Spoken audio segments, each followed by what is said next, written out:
This meeting is being recorded. Good morning. Good morning. How have you been? I have been good. Good. And your business, it's like kind of taking a turn, but like it's probably helping. Yeah, so you're always like adjusting to Hmm. what's coming and what you're noticing and working with women in midlife. Um, it's just been so fulfilling. Yeah. And then you've got this menopause thing that's coming in, and I can't ignore it, Hmm. right? And I have a nursing background, so my nurse's brain turns on. I'm like, ooh, I know what they're talking about. I can help Yeah. inform women who are going through stuff that they don't know what's going on. Hmm. They're relying on old information, and I want to just make sure that they are informed so they can make the best decisions and advocate for themselves. Yeah. I love that because no one, I've just been listening to podcasts and stuff trying to figure things out and then Yes, asking people to help me. right. Mhm. Exactly. There's so much information out there, and um, I'm noticing that there's a collaborative effort. There isn't necessarily like sometimes when like things go viral, like, no, I've got the answer. No, I've got the answer. No, follow me. I'm not necessarily feeling that with this Mhm. topic. I'm Mhm. feeling like, oh, we all need to come together and move Mhm. this thing forward. And I think it's Yeah. really, really working. So I appreciate you. Sure. Um, First of all, being in the group, the Midlife Hmm. Nest, I did feel like I needed to kind of rebrand that and get more focused on the purpose and be more active in there. Hmm. Um, and I appreciate like the stories I'm hearing women share are encouraging and empowering other women. So I appreciate you Yeah.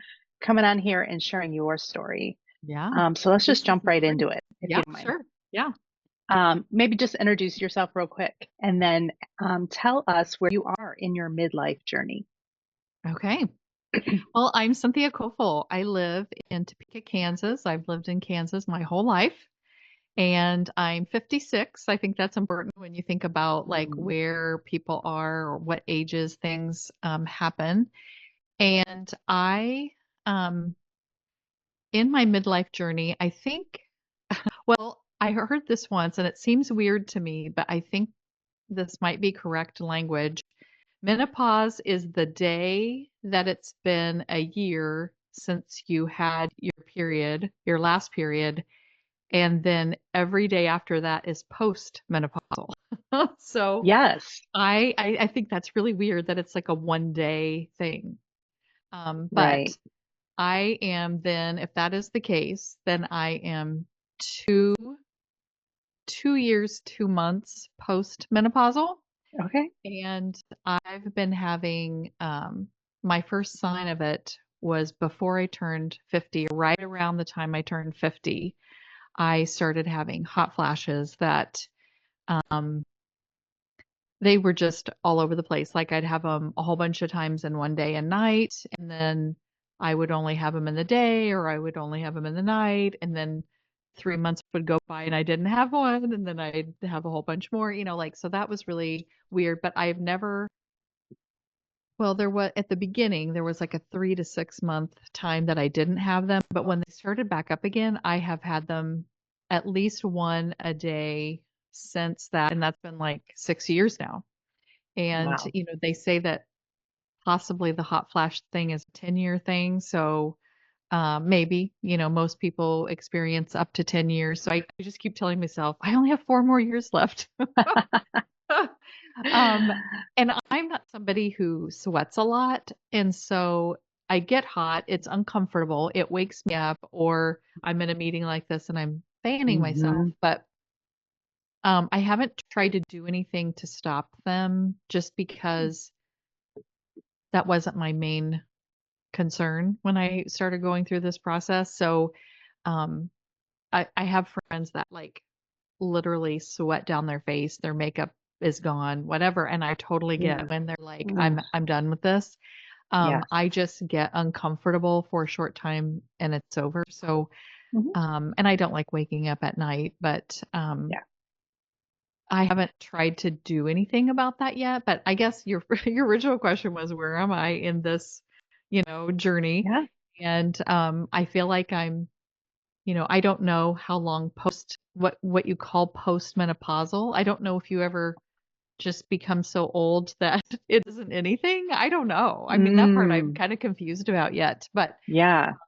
but I guess I'm on the other side because I'm, now I haven't had a Yeah. period for a couple years and I have Yeah. the hot flashes and I know there's Yeah. other things that we want to talk about, but I'll kind of Right. see Well, what. let's just clarify. When I talk about menopause or whatever, I just kind of throw that word out because people know what you're talking about. But Mhm. technically, there's premenopause, which is actually like your childbearing years. Mm, Then there's perimenopause, okay. when your body starts to lose those hormones, the estrogen, progesterone, and testosterone, and they fluctuate when we were in puberty, right? Mhm. Mhm. And then we miss a period Mm, and another one. And so after that 12th missed period, you're considered, that day is your menopause day. mm, After that is postmenopausal. okay. So the word menopause, you know, you can clarify it or not, but when I use it Mhm. sometimes it's just like to throw it out there just to start that conversation. Mhm. Um, and the perimenopause, when your hormones are going crazy again, Mhm. that can last about 10 years Mm, before you are consistently period free for a mm, year. mhm. So women are struggling and suffering for years Mhm. if they don't do something about it. And afterwards, it's not like you are totally hormoneless. Mhm. Sometimes a little bit comes back and it still fluctuates a little bit afterwards. But yeah. So it's it's a technicality, Mhm. right? And it's how you feel, Mhm. Right. right? Well, and here's another thing that I think this is having something to do with it, but I haven't had mood swings. I feel amazing all the time. Some of my friends are like, I am in a rage all the time. Like, and that's another thing. Like, there's certain things that I'm not willing to live with. Like the hot Yeah, flashes, I can live with it, I think, if, sure. as long as they don't do anything else. But there's certain things that I refuse to live with. And one of them is Yeah. being in a bad mood all the time. I am not going to do that. I love Mhm. my life. This is the best part of my life I've ever been in. Yay. And Yeah. I am not messing that up. And so Yeah. I got an IUD 6 years ago because I was still having my period 6 years ago. And and it has the progesterone in it. Hmm. And I don't know, but I know that progesterone is the hormone that helps you to balance your mood or feel good. Sure. And I have a tiny bit of that in there with this Hmm. IUD. And so it was supposed to be a 5 year, have it for Hmm. 5 years and remove it. So a year ago, when I went to my gynecologist to have it removed, I said, by the way, I think this might be why I'm feeling really good. Yeah. And if when we remove it, if my mood changes, I'm going to do something about it. Like we're going to figure it out because I'm Yeah. not going to be in a bad mood. and Yeah. and she said, well, the FDA has changed the regulations of this particular IUD and you can have Yep. it up to 7 years. Yep. And she said, do you want to just leave it in for a little while longer? And I said, yes. So I have one more year with this IUD that I don't need anymore, but it doesn't bother me to have it. Hmm. And if it's helping my mood, then I'm all for it. And Yep. I'm going to pay attention a lot Yeah. about what happens when it does get removed. But Yeah. so I don't know if that's helping. I'm also well, you asked what my Enneagram sign or number was, and it's 7. So if you can Okay. imagine, a 7 loves to be in a good mood all the time because that's part of, like, I'm just excited about life. I love so many Yeah. things. I just want to do all these things, and my family likes me to be this way. So not only myself liking it, but I'm sure I'm easier to get along with when I'm, Yes, feeling good about everything all the time. So, um, I just don't, that's one of the things that I'm not going to live without. that's The other right. thing I'm not going to live without is having a boring sex life or not wanting to have sex. Mm, And that actually so happened important. to me too. Um, I have had a high libido my whole entire life. When my friends were like, "Ooh, I don't want to do it," I'm like, "What are you talking about? This is the best thing that ever happened." And I was like that from, um, sadly to say, for another time, 14 years old on to, Okay. um, well, until almost 50. Like I Yeah. loved every bit of it. And then one day it just felt like I woke up and I was like, I don't care about that anymore. And I'm like, no, this can't happen. I do want to care, but I Mhm. just couldn't make myself like, and then it was like it didn't work.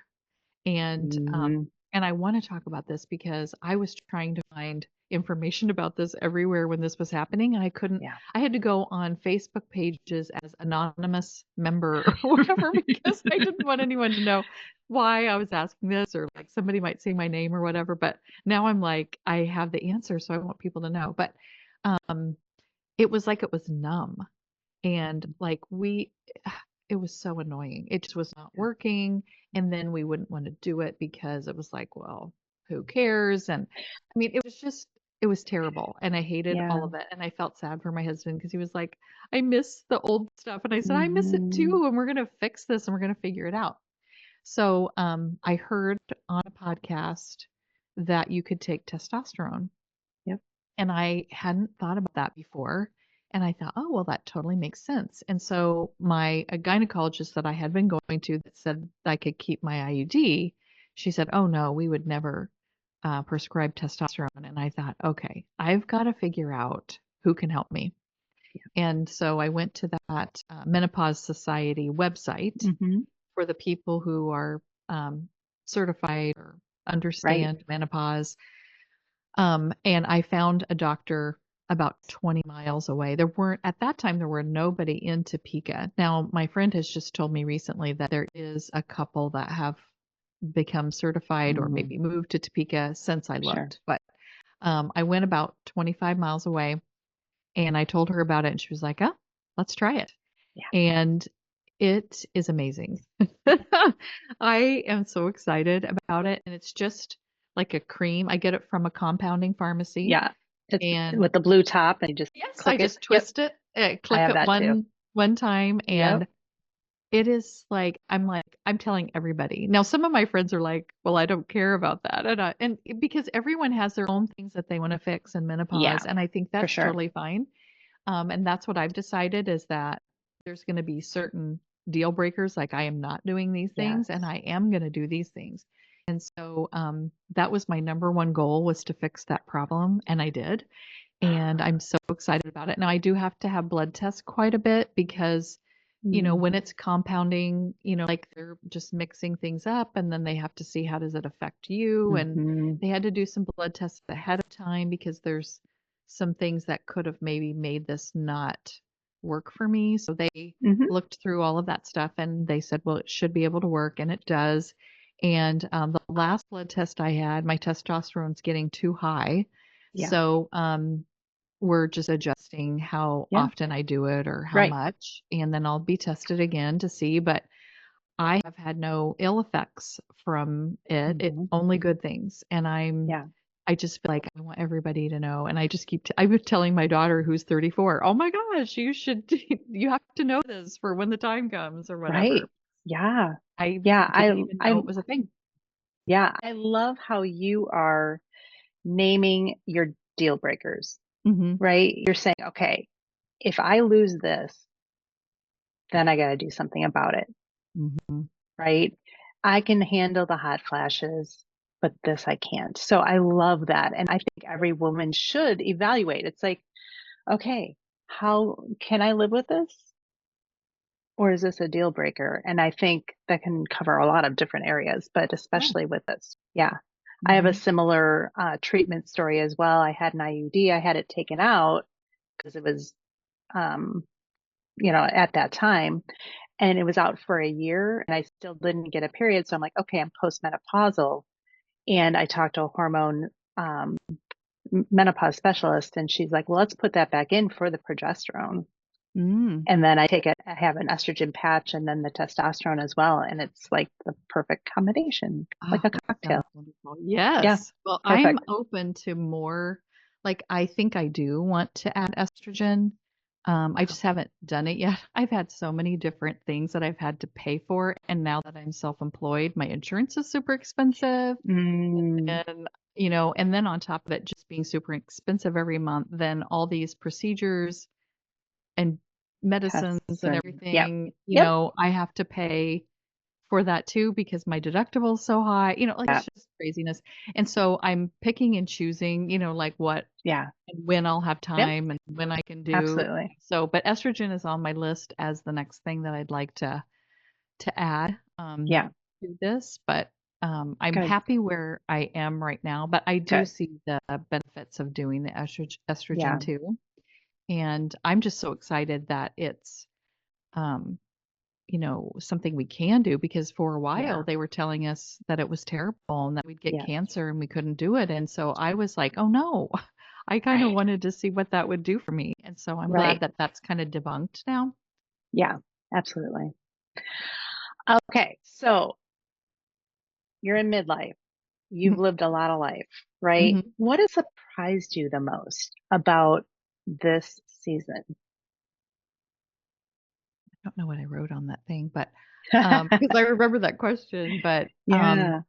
I think just how happy I am, like, and Mm, how much I like this part of my life. okay. And I think um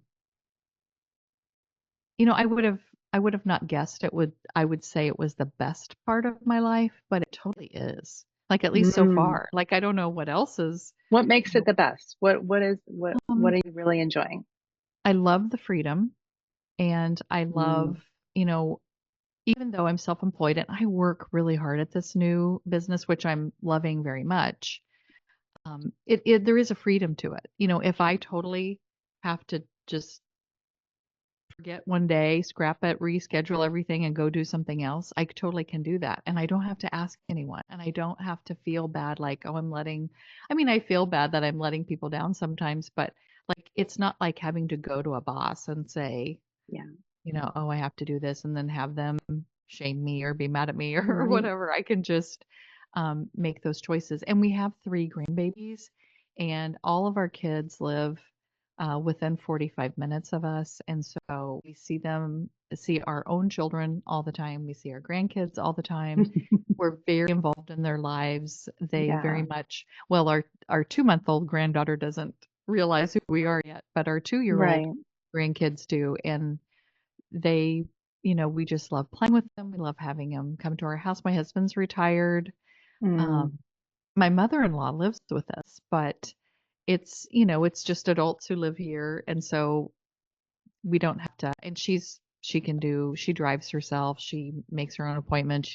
We're not like taking care of her. She just lives okay. here. Um, so all of that is easy and Yeah.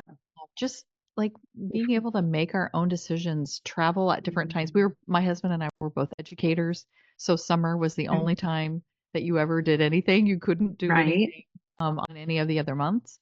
And so now we're going to New York in October and we're, gonna you'd go do these different things at these odd times that we didn't ever get to do before. Yeah.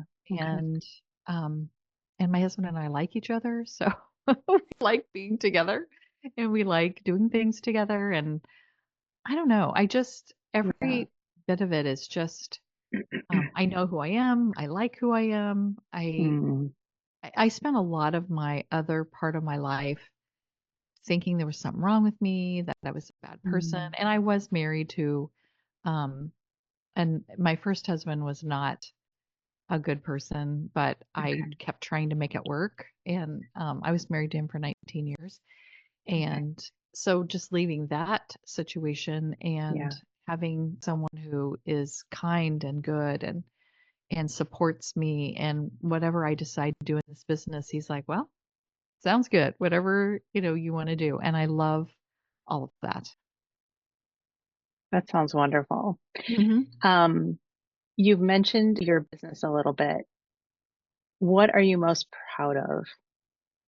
I think starting a business, this, Mm, you know, yes. stage of the game is something you should be proud of.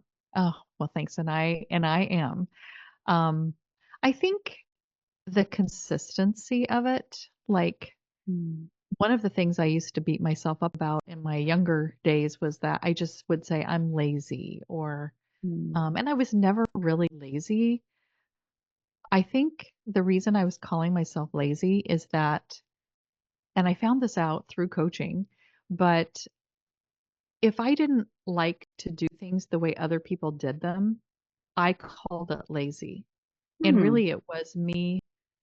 It was like this is so crazy because it took like a lot of work to get to the bottom of this, but it was shame that mm, I wasn't good enough to be mm. like these other people. I mean, it was like this weird, I would have never come up with that on my own, I don't think. I needed somebody to reflect it back and talk me through Yeah, it until I finally got to that, what is this really what is going on here? And it was like I couldn't even believe it. I was like, "Oh my gosh, that's so true," because it right. was like people would tell me how they parented or I was a teacher, then a school counselor. And when I started teaching, people would tell me I was doing teaching wrong. And I would take that like that's true. And I didn't want to do it the way they were doing it. So then I told myself I was lazy because I didn't want to do it Mm, that way. But really it was, and when I think about it now, it was a very damaging way of doing things. And I was doing it right in my and I still am so glad that I taught the way that I did, even though other people didn't like it. It was that whole don't smile at them before Christmas and all this crazy stuff. And I'm like, why would I want to be mean to kids? Like, I came into this school because I want to love them and I want to help yeah, them and I want to teach them. And people were just like, you're too easy and you're too nice and, the students shouldn't like you. And I'm just like, they sh and now we know that you can't learn from people you don't like. But, right. it was that old school, Hmm. punishment and, Hmm. all that craziness, and I just hated all of that. I hated that as a parent too. That was Sure. something that people would tell me, "Oh, well, your kids act bad because you don't spank them enough." And I just kept thinking, "I don't wanna spank them." Yeah. And then, in my head, I got this thing like, "Oh, I must be lazy because I don't wanna do So interesting. this." Yeah, I would have Well, never come up with that. yeah, and you brought up that you're an Enneagram type 7, Mhm. and so that makes sense. You're about fun and life and just adventure and just like positivity and, seeing the good in everything. Mhm. How do you dampen that just to fit in a mold or a system? Mhm. Yeah, And I and I'm really sure, felt like that was yeah, happening. Mhm. mhm. And I Yeah, did I that my find whole life. really, Yeah, yeah, well, because because in school it was type like, "Oh, you're too sevens don't much. You're fit in, too" they yeah. don't fit in a box because they Mm-mm. want to, if they see a box, they might go in for a minute, but they're out. Mhm. And that's who you are. And I've Mhm. noticed a lot of women in midlife are kind of rediscovering who they are Mhm. because they've had to be put in a box. They've had to be someone that they're told to be so, to fit into society or whatever. And they come to this spot and they're like, wait a minute, Mm. I'm done playing that game. Yeah. I need to know who I am and live fully in that. Mhm. I love Mhm. that. Yeah. So tell me, Cynthia, what are you looking forward to in the next 5 years? Mm. Well, I really want to build my business to be, I still don't know what that end picture looks like. I mean, I Okay. imagine more money. What is your business? Um, Share with us what oh, you're doing. I am a teen anxiety coach. I have a podcast and a YouTube channel, and it'll be 4 years in September that I've had my podcast. Really? So yeah, so Okay. it's, and the consistency of that, like Yeah. I've never missed a Tuesday in 4 years. Mm, It's so crazy. I wow. just like amazing to me. Um, and so I work with young people. I call myself a teen anxiety coach, and my podcast is the Teen Anxiety Maze. But really, my clients are probably 14 to 24. I have some that have graduated Mm, from college and are still like, I'm too hmm. afraid to go out and get that job, or, I don't Yeah, know if I picked the right field because now I don't know if I want to do it, and, all those kinds of things too. But most of my clients are high school students, and I just work with them one on one. And I don't work with their parents, but I do, of course, I'm supporting them in a way because they'll yeah, email me or call me about what's going on or complain about, well, these things are happening. Can you talk to them about this? But I don't offer any services to the parent. gotcha. I'm always hoping that either they find some parent support if they need it, or Hmm. because I'm helping their child in a way that they probably wished they could, but their child's not listening. Yeah, It sometimes helps the relationship or helps what's for going on sure. because the teen is figuring out different ways to handle things. And Yeah. I've thought about using the tagline, a voice your teen will listen to, or a voice your Oh, teen will hear, because I right. think it's true. Yes. And in this group, I'm sure there are many midlife women who have teenagers, college age kids that they aren't listening to them, Mhm, right? There's something that clicks off. I can't listen to my parents, but they'll listen mhm, to someone else that's saying the same exact thing. mhm, And exactly. so you're doing a really important work for sure. Mhm. So Well, you're I hoping to really build enjoy this it. in the next, yeah, in the next Yeah. 5 years, So then I expanding feel that. like I want to travel more, and I Hmm. want to take my grandkids to places. And right now it's kind of hard. I mean, I might take them to the zoo or the park or whatever, but I want to Yeah, really take them places, and they need to get a little bit older so I yeah, can do those things, yeah. and and be and doing big family things, stuff with all of Mm, our kids and the grandkids, and yeah, my mother-in-law, like everybody doing stuff together. yeah, We've done a couple of big family trips where we went yeah. somewhere together and stayed in a home, and it was so fun. But I just picture more of that, and Mm, really making my brand, my podcast, my work be something that people know about. I just think mm. that, there are other teen coaches, of course, and and we need a bunch because there's so Yeah, many teenagers that need help. But, I want people to know who I am. I want people to know who you are too. So I'm I want so people glad to that you're know who doing you this. are. Thank you. All right. So is there anything else that you would like to share, encourage, just impart your wisdom to these women in midlife and the Midlife Nest Facebook group?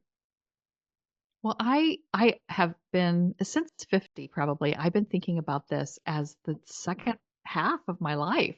I Mm, always tell everyone I'm living to be 100, so I have, like, all this time to do stuff. I don't feel like my husband is kind of like he feels like in a panic to get things done because it's almost over, and I'm like, "Oh my gosh, I just started this second that's half." how I Like, feel I'm too. yeah, and Hmm. so I don't feel like in a panic, but I also feel like I wanna work hard to get to all these things that I wanna do, and I want I don't rest a day without telling people what I'm doing and, like, helping people and getting out there and um putting things into the world. When I retired from education, I made this education playlist, and I had this party, and these different songs were playing, but one of them was, I Was Here, I think was the name of the song.